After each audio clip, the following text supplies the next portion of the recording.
또 주의 전을 삼으며 나온 모든 성도들이 하나님의 귀한 은혜가 함께하고 넘쳐나게 되기를 주님의 이름으로 간절히 축원을 드립니다.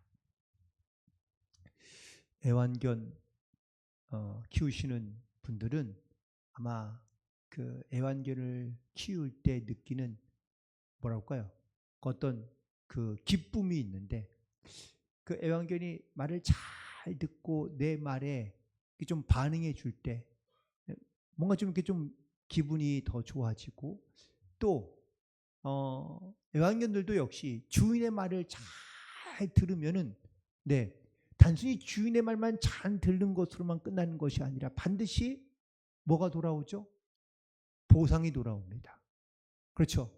네, 저들도 이제 물론 지금은 네 그 떠났지만 과거에 저희 잠깐 누가 집사님이 주신 저도 개를 좀 잠깐 애완견을 키웠던 있는데 제가 주로 이제 교육 담당이었거든요. 제가 이제 주로 야 앉아 딱 이러면은 이제 앉고 제가 또 굴러 그러면 또 막 구르는 척하고 막 이렇게 하면은 제가 이제 또 이제 뭐 먹을 거를 보상해 주기도 하고 그랬는데 그런데 그 애들도 보니까 자기가 좋아하는 게 있고 싫어하는 게 있더라고요. 근데 제가 이제 뭐 그 아무튼 이렇게 뭔가를 시킬 때마다 그러니까 잘하면 이제 보상을 해주는데 그런데 자기가 좋아하는 간식을 딱 내놓으면요 애가 막 꼬리를 막 흔들면서 찾아가지고 손짓도 하자는데 자기가 먼저 막 뒤집어지고 까지고 막 발랑 구르고 막 이러기도 합니다. 자기가 좋아하는 간식은 자기가 다 아는 거예요. 냄새도 알고 눈으로 보니까. 그런데 별로 이렇게 좋아하지 않는 간식은요 말을 해도 잘 듣지 않습니다. 억지로 자기가 그래 내가 너 봐서 한번 해주마 뭐 이런 식으로 이렇게 한번 뭐 구르기도 하고 뭐 쓰러지기도 하고 그러는데 그래도 자기에게 돌아올 보상이 있다는 걸 알면 그러면 그 개들도 주인의 말에 아주 잘 듣는 그런 모습들을 볼 수 있습니다. 여러분 혹시 하나님과의 나와의 관계는 어떻습니까? 물론 우리가 하나님의 뭐 애완견이다 이런 말을 하는 건 아니지만 우리도 뭐 하나님과의 신앙생활 안에서 하나님과의 나의 관계 가운데 내가 적어도 이 정도 해주면 하나님께서 이만큼 보상해 주지 않을까 뭐 이런 마음 혹은 또 그런 신앙을 가지고 우리가 신앙생활하고 있지 않을까. 내가 이만큼 헌신했는데 내가 이만큼 헌금했는데 내가 이만큼 봉사하는데 하나님 나에게 이 정도의 보상은 해줘야 되는 것 아닙니까? 라는 이러한 보이지 않는 또 혹은 또 때로는 그런 보이는 것들이 우리의 신앙과 우리의 믿음을 때로는 물론 더 우리가 주님 앞에 나아갈 수 있는 계기가 되기도 하지만 마땅히 우리 가운데 돌아야 될 보상이라는 거지. 아니면 하나님께서 우리 가운데 마땅히 주실 것에 대한 그 어떤 바라는 것들이 이루어지는 것에 이루어지는 만큼 주시는 만큼 보상해 주시는 만큼 나도 그렇게 하나님 앞에 헌신하고 있는 것은 아닌가. 신앙은 보상의 문제나 보상의 체계는 아닙니다. 명확하게 표현하면 하나님께서 우리 가운데 주시는 것은요. 주신 것은 혹은 또 주실 것들은 하나님께서 주시는 은혜이기도 하고 선물입니다. 우리에게 또다시 하나님께서 우리 가운데 내가 너한테 이만큼 줬으니까 너네 보상해라.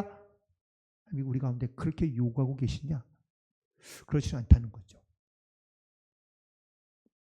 이유도 목적도 혹은 어떠한 보상도 필요 없는 하나님께서 우리 가운데 그런 은혜를 주시고 또한 하나님께서 나에게 주신 선물이 큰데 과연 나는 어떻게 하나님 앞에 보상하려 할까? 그래서 우리가 기도를 하거나 혹은 또 하나님께 우리가 묻는 질문 중에 하나가 하나님의 뜻은 과연 무엇입니까? 라는 것을 우리가 묻기도 하고 혹은 또 하나님 앞에 또한 찾기도 합니다. 하나님이 과연 가장 원하시는 것이 과연 무엇일지. 하나님은 어떤 신학자는 이렇게 얘기합니다. 하나님께서는 우리가 가장 행복하게 원하신다. 자, 그렇다면 만약에 그런 어떠한 신학적인 어떤 그 주제에 그럼 또 다른 질문 하면 그러면 하나님은 무엇으로 행복하실까? 하나님 앞에 행복이라는 단어는 과연 어떤 의미일까? 여러분, 하나님은 과연 어떨 때 행복하실까요? 우리가 행복할 때는 그럼 어떨 때 행복합니까? 하나님 우리가 행복하면 하나님도 행복하실 거다라고 이렇게 이야기합니다. 틀린 말은 안 했지만 명확하게 한번 따져본다면 하나님께 과연 행복이라는 단어가 과연 어울릴까? 어떤 학자 그러더라고요. 행복이란 말은 구약 시대는 없었다고 그럽니다. 명확하게 표현하면 이 행복이라는 단어는 아리스토텔레스로부터 시작합니다. 사람이 이성을 가지고 혹은 또 철학적인 어떤 이런 명제들을 만들어내면서 사람에게 행복이라는 것이 무엇인가를 생각하게 되었고, 행복이란 말로 사람들이 누릴 수 있는 것 혹은 또 가질 수 있는 것들이 행복 또한 보이지 않고 가질 수는 없지만 사람에게 찾아오는 행복이 있다는 것을 강조하게 되는데, 성경에서 명확하게 하나님의 뜻이 이거다라고 말하는 성경 구절은 두 군데밖에 없습니다. 첫 번째는 데살로니가전서 4장 3절에 있는 말씀에 보면은 하나님의 뜻은 이것이니 너희의 거룩함이라 라고 말씀하고 있습니다. 여러분, 하나님께서 우리 가운데 원하시는 것, 하나님께서 우리 가운데 바라시는 것, 그건 바로 우리가 거룩하게 살아가는 것, 거룩하게 되어가는 것, 거룩함으로 하나님 앞에 나오는 것을 하나님께서 가장 원하시고 하나님의 뜻이라고 말씀해 주십니다. 또 한 곳 데살로니가 전서 5장 16절 18절까지 있는 말씀에 보면 우리가 잘 아는 말씀이죠. 항상 기뻐하라, 쉬지 말고 기도하라, 범사에 감사하라. 그것이 그리스도 예수 안에서 너희를 향하신 하나님의 뜻이다 라고 말씀하고 계십니다. 자, 이렇게 하나님께서 우리 가운데 당신의 뜻이 무엇인가를 말씀해 주시는데, 이 말씀의 가장 어쩌면 첫 번째, 하나님께서 우리 가운데 요구하시는 첫 번째, 그건 바로 하나님의 뜻은 이것이니 너희의 거룩함이라 라고 말한 말씀입니다. 하나님의 성품을 한마디로 표현한다면 거룩이라고 말하는데, 오늘 기록된 말씀, 오늘 본문에도 16절에 있는 말씀이죠. 기록되었으되 내가 거룩하니 너희도 거룩할지어다. 이 말씀은 레위기 11장에 있는 말씀을 인용한 말씀입니다. 하나님은 자기를 거룩하다고 말씀하시며 우리도, 너도, 너희도 나를 닮아 너희도 거룩해야 한다라고 명하고 계시고 말씀하고 계신 것이죠. 이 말씀은 다시 말하면 우리가 그리스도로 살아갈 때, 이 땅 가운데 살아갈 때 가장 중요한 그런 삶의 목적, 방향, 의지를 표현한 모든 것들 가운데 가장 중요한 것이 바로 거룩함이라는 것을 우리 가운데 강조하고 있는 말씀이기도 합니다. 또 히브리서 12장 14절에 있는 말씀 보니까 모든 사람과 더불어 화평함과 거룩함을 따르라. 이것이 없으면 아무도 주를 보지 못한다라고 말씀하고 있습니다. 그럼 우리가 어떻게 하나님 앞에 나아갈 수 있느냐? 앞에 있는 화평함은 나중에 다시 한번 다루겠지만 거룩함이 없이는 우리가 하나님 앞에 설 수 없다라는 것을 말씀하고 있습니다. 그렇습니다. 우리가 이 거룩함은 또다시 말씀드리겠지만 온전함 혹은 또 하나님 앞에 완전함을 표현하고 있는 그런 의미일 텐데, 우리가 이 온전함이 없이, 완전함이 없이, 거룩함이 없이 우리가 과연 하나님 앞에 설 수 있을까? 결코 설 수 없다라는 겁니다.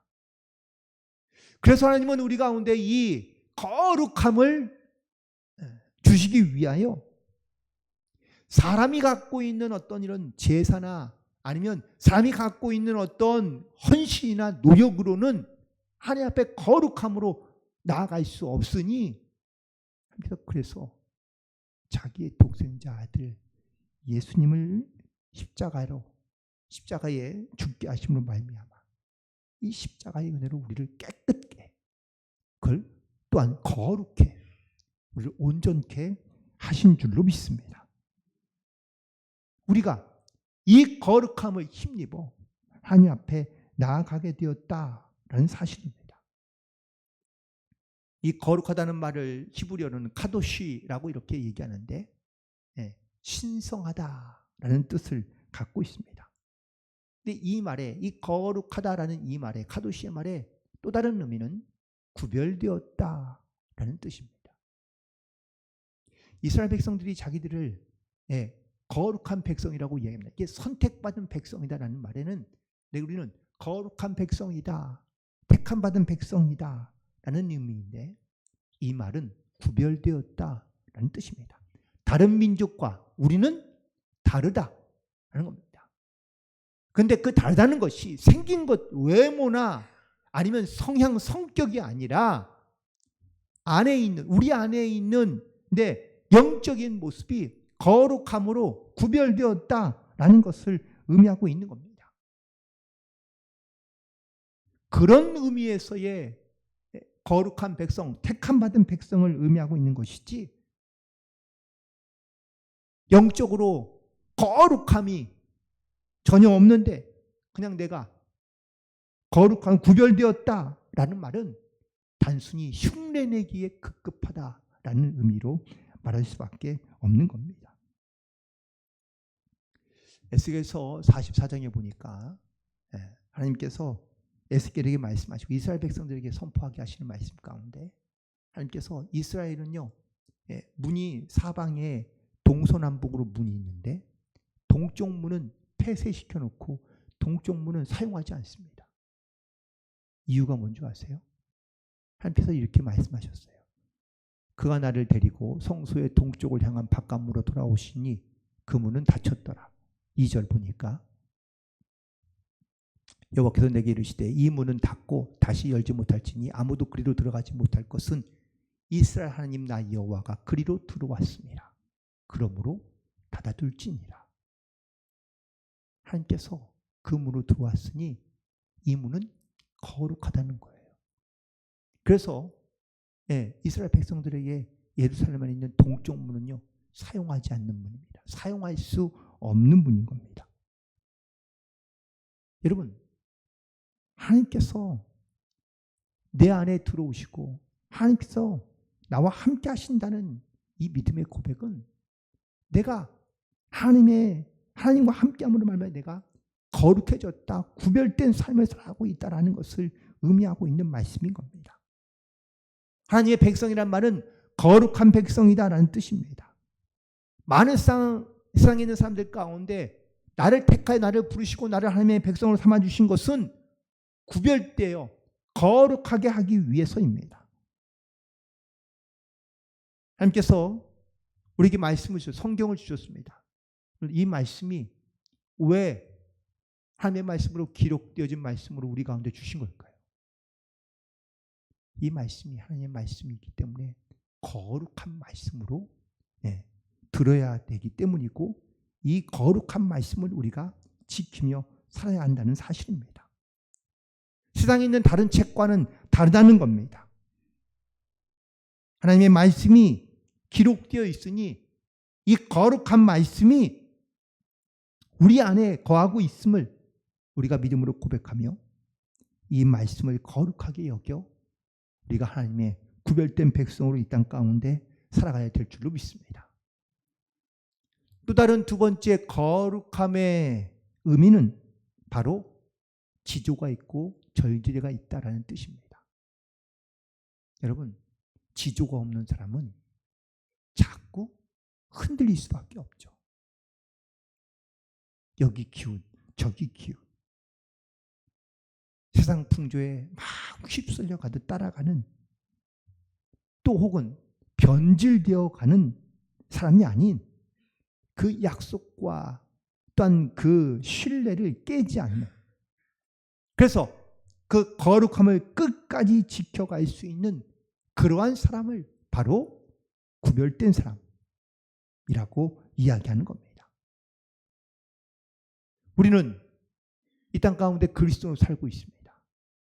그런데 내 신앙과 내 믿음의 이 거룩이라는 것을 우리가 말할 때마다 우리가 쉽게 세상의 어떤 말이나 혹은 또 세상의 어떤 사상이나 생각에 우리가 흔들리고 사로잡혀 하나님의 말씀을 의심하거나 혹은 하나님의 말씀을 우리가 인정하지 않고, 그리고 분별 없이 우리가 이 땅 가운데 살아간다면 우리는 결코 지조 있는 변하지 않는 그러한 온전한 그리스도인으로, 거룩한 그리스도인으로 이 땅 가운데 살아갈 수 없다라는 사실입니다. 오늘 본문에 있는 말씀 속에서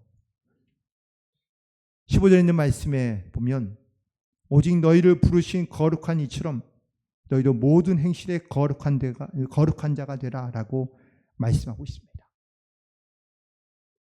말씀 가운데 바로 이렇게 너희를 부르신 하나님께서 우리를 부르셨다라고 말씀하고 있는데요. 우리가 하나님을 먼저 부른 것이 아니라 하나님께서 우리를 먼저 부르셨다라는 사실입니다. 이것으로부터 우리의 거룩은 시작되어야 됩니다. 내가 주님 앞에 내가 주님을 찾고 내가 주님을 부르고 내가 주님을 알아서 내가 주님께 나아온 것이 아니라 주님께서 나를 부르셨다라는 이 믿음의 고백으로 우리가 주님 앞에 나아갈 때 우리가 주님 앞에 겸손히 나아갈 수 있는 줄 믿습니다. 하나님께서 은혜로 우리를 부르신 겁니다. 하나님의 십자가로 우리를 깨끗게 하셨다는 겁니다. 하나님께서 우리를 택하여 하나님의 성령이 거하시는 하나님의 전으로 삼으셨다라는 겁니다. 우리가 하나님의 자녀가 된 것은 내가 예수를 믿었기 때문이 아니라 예수님이 이미 우리를 위하여 예수 그리스도 이 땅 가운데 보내주시고 우리를 구원하시고자 하는 하나님의 선하신 뜻 가운데 먼저 우리를 찾고 계시고 부르시고 계시고 지금도 여전히 우리를 돕고 계시고 일하고 계신다는 이 하나님의 모든 약속의 말씀을 우리가 믿고 의지함으로 주님 앞에 나아가야 될 줄로 믿습니다. 하나님께서 우리를 이렇게 부르셨으니 우리가 모든 행실에 거룩한 자가 되어야 된다고 말씀하고 있습니다. 여기서 말하는 모든 행실은요, 우리의 모든 행동, 내 모든 말, 내 모든 삶의 방식들을 의미하고 있는 표현입니다. 즉, 내가 말을 하든, 내가 행동을 하든, 내 모든 삶의 방식에 이 주님의 거룩함이 담겨 있어야 된다라는 것을 의미하고 있는 말씀입니다. 그래서 16절에 있는 말씀에 내가 거룩하니 너희도 거룩할지어다 라고 이렇게 말씀하고 있는데요. 이거를 영어로 번역한 영어 성경을 보면 Because it is written, Be ye holy, for I am holy 라고 이렇게 써 있는데 여기 because와 for는 다 똑같은 단어예요. 이유를 설명하고 있는 단어입니다. 왜 우리가 거룩해야 하냐? 첫 번째 이유는 하나님의 말씀이 기록되어져 있기 때문이라는 거예요. 이미 주님께서 우리 가운데 이 기록된 하나님의 말씀으로 우리가 거룩해질 수 있다, 거룩해야 한다라는 사실이고, 두 번째는 우리를 부르신 이가 거룩하기 때문이라고 말씀하고 있는 겁니다. 하나님이 거룩하시니 그 거룩함의 성품을 닮아가는 것이 이것이 바로 성도의 사명이라는 것을 말씀하고 있는 것이죠. 또 하나, 거룩함에는 바로 분명한 하나님의 의지가 나타나고 있다라는 사실입니다. 조금 어떤 수사학적인 의미이긴 하지만 이 거룩하다 혹은 거룩할지어다 라는 이 말에는 수동체는 능동과 혹은 수동의 중간의 형태인 중간태가 있다고 합니다. 이 중간태는 말이 예를 들면 수동이면 화자의 타자의 듣는 사람들의 의지가 필요한 것이고, 능동태는 화자의 자기 본인의 의지가 표현된 것이라면, 중간태는요 이 화자나 아니면 듣는 자나 모두가 다 똑같은 의지를 갖고 있어야 한다라는 그런 의미가 있다고 합니다. 여기서 말하는 거룩하게 될지어다라는 이 말에는 바로 중간태입니다.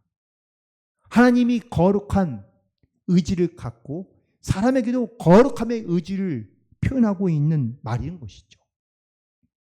이게 조금 여러분들 이해하기 쉽지 않으시죠?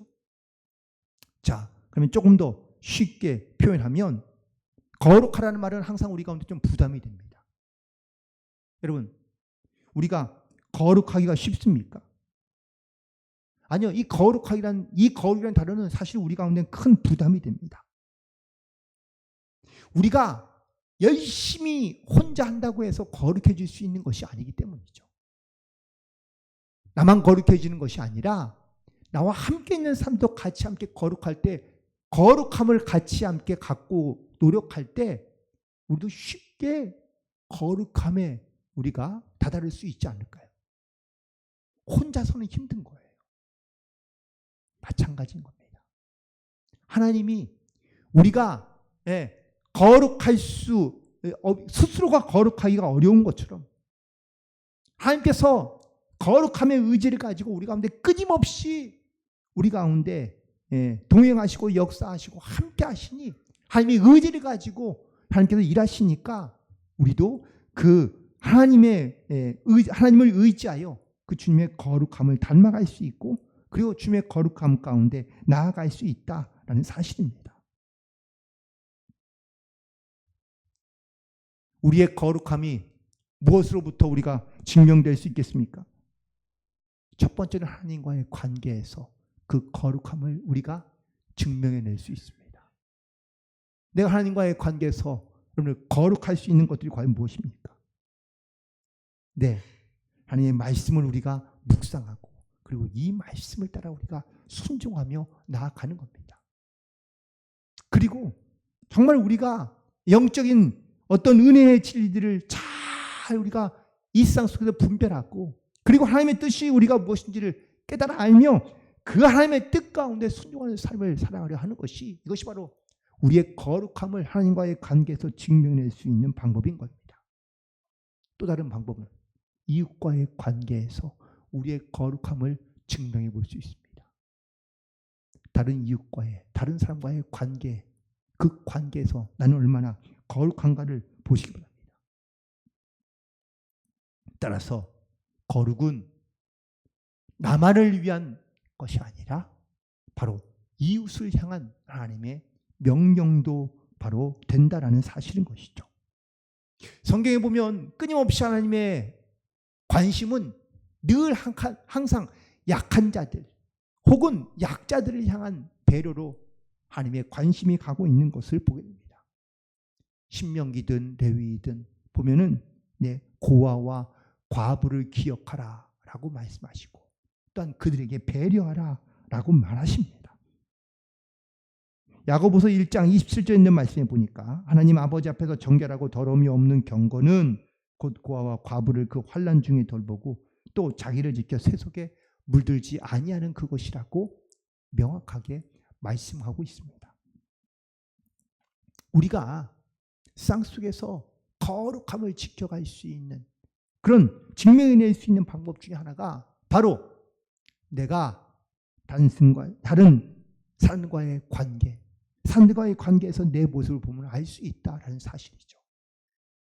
그 비유의 말씀 중에 하나가 마태복음 25장에 등장하고 있는 비유입니다.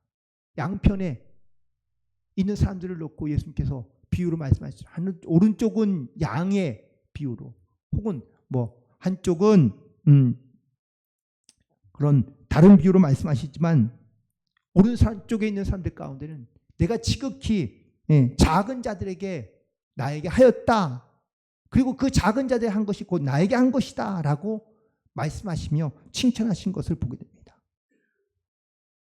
하나님은 항상 우리의 거룩함의 평가의 기준 가운데 바로 내 주변에 있는 작은 사람, 그리고 약한 사람들이 바로 내 거룩함에 대한 평가의 기준으로 하나님께서 말씀하고 있다라는 사실입니다. 예수님도 말씀하시죠.